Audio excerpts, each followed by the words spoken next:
Is it good? All right, now don't touch it. Oh, Is that that's good. is that all right? All right. I was looking at myself in here. Okay. Perfect. Let me make sure that they're seeing us right now. They were wanting us to at least record back at the station. Hey, I'm guessing you're in the feed room, right? So you're rolling on this? All right. Okay, sounds good. All right, bye. All right, we're good to go. So first name, last. Hold on, something's You wrong with bet. the card all of a sudden. There we go. All right. Rolling. It's John Gleason, John Gleason, and I'm the Public Relations Director for UDOT. So first question, can you just kind of tell us what's going on here and where we're located? Yeah, absolutely. We're out here on Bangerter Highway at 9800 South, and this location is one of 4 freeway-style interchanges we're working on that are going to be wrapped up about a year from now, but really all across the valley on Bangerter Highway. 4700 South, 9800 South, 134 South, and 2700 West. We're converting the former intersections there into these freeway style interchanges, and the idea is that we want to accommodate all of the growth that we're seeing out here on the west side of Salt Lake, the Salt Lake Valley. Right now we see about 60,000 vehicles that travel Bangerter Highway every day. That's people that are trying to get home, people that are trying to get to work, to school, and we want to make sure that they are able to do that with as little inconvenience as possible. And anytime you talk about taking out a stop sign, or a stop, I'm sorry, I'll say that again. Anytime you talk about taking out a stoplight on Bangerter Highway, you're not only improving the time that people can get to where they're going, improving that efficiency, but you're also improving safety, because those stoplights, they're conflict points. That's where vehicles can potentially run red lights, and you can see these crashes that happen.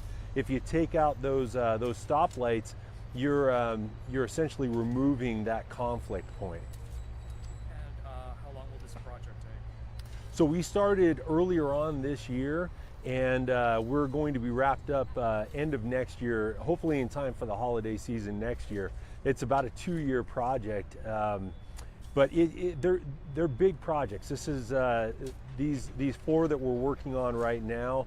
We've already completed 10 across Bangerter Highway over the last 12, 13 years, and you can already see a huge time savings for people as they're making their way to work or even out to the airport. You're talking in some cases where you can see 10 to 15 minutes cut off of your daily commute if you're traveling from the south end to the north end.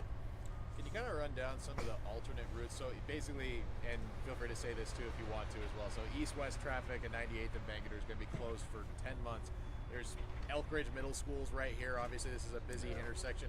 Where are these people going to have to use as alternates to get around this? Yeah, absolutely. So this Friday night, tomorrow night, we are going to be closing down east-west traffic on 9800 South here at Bangerter Highway. You're still going to be able to turn right on and off of Bangerter, so that'll ease some of the congestion there and help people get to where they're going safely and efficiently.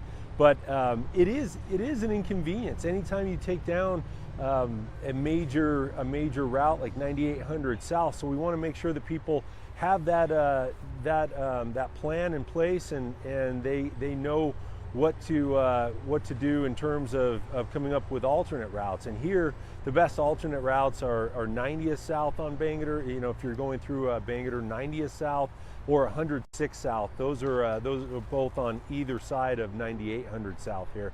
And when it's all said and done, well, maybe I'll start by saying what this is a major choke point for congestion right now, especially in the evening hours as people are going home for the night. But even in the morning, you can see backups of an extra 5 minutes or so as people are waiting at the traffic signal here. So by removing that traffic signal, we're going to alleviate the congestion, get people to where they're going quicker, and improve safety as well, because you're taking out that conflict point with the traffic signal.